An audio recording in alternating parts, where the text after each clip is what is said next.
നമസ്കാരം, ഏവർക്കും info media കേരളത്തിലേക്ക് സ്വാഗതം.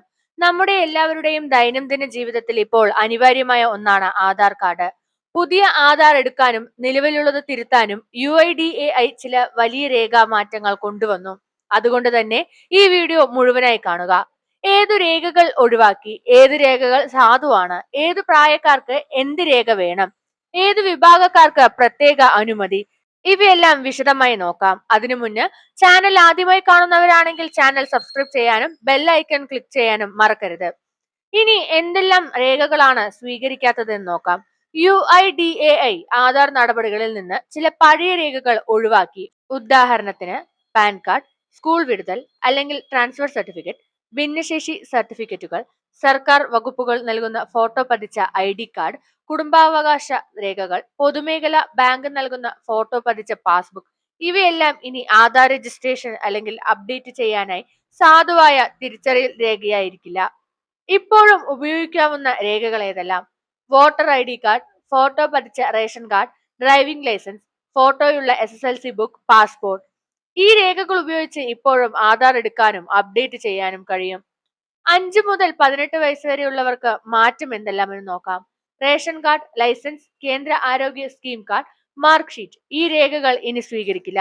അതായത് ഈ പ്രായത്തിലുള്ളവർക്ക് ഇനി അധിക കൃത്യമായ ജനനതീയതി, വിലാസരേഖകൾ ആവശ്യമാണ്. 18 വയസ്സിന് മുകളിലുള്ള ഭിന്നശേഷിക്കാരും നിരാലംബരും ഇവർക്ക് ഒരു പ്രത്യേക രേഖ UID അനുവദിച്ചിരിക്കുന്നു. ജില്ലാ സാമൂഹിക ക്ഷേമ ഓഫീസർ നൽകുന്ന സ്റ്റാൻഡേർഡ് സർട്ടിഫിക്കറ്റ്. ഇത് ആധാർ എൻറോൾമെന്റിനും അപ്ഡേറ്റിനും ഉപയോഗിക്കാം. ജനന സർട്ടിഫിക്കറ്റുമായി ബന്ധപ്പെട്ട പുതിയ നിയമം. മുമ്പ് ആധാറിന് ജനന സർട്ടിഫിക്കറ്റ് നൽകിയിട്ടുണ്ടെങ്കിൽ തിരുത്തലിന് അതേ ബർത്ത് രജിസ്ട്രേഷൻ നമ്പർ ഉള്ള പുതുക്കിയ ജനന സർട്ടിഫിക്കറ്റ് നൽകണം. മുമ്പ് ജനന സർട്ടിഫിക്കറ്റ് നൽകിയിട്ടില്ല, പക്ഷേ മറ്റെന്തെങ്കിലും രേഖയായിരുന്നു, ഉദാഹരണത്തിന് മാർക്ക് ഷീറ്റ്, പാസ്പോർട്ട്, തിരുത്തലിനായി അതേ രേഖയുടെ പുതുക്കിയ പതിപ്പ് അല്ലെങ്കിൽ ജനന സർട്ടിഫിക്കറ്റ് തന്നെ നൽകണം. ട്രാൻസ്ജെൻഡർ വ്യക്തികൾക്കും പേരും ലിംഗമാറ്റത്തിനും UIDAI ഒരു വലിയ മാനുഷിക തീരുമാനമെടുത്തു. ലിംഗമാറ്റത്തിനും പൂർണ്ണ പേരുമാറ്റത്തിനും ട്രാൻസ്ജെൻഡർ തിരിച്ചറിയൽ കാർഡ് സ്വീകരിക്കും. ഇത് വളരെ വലിയ ഉൾക്കൊള്ളലും അംഗീകാരവുമാണ്.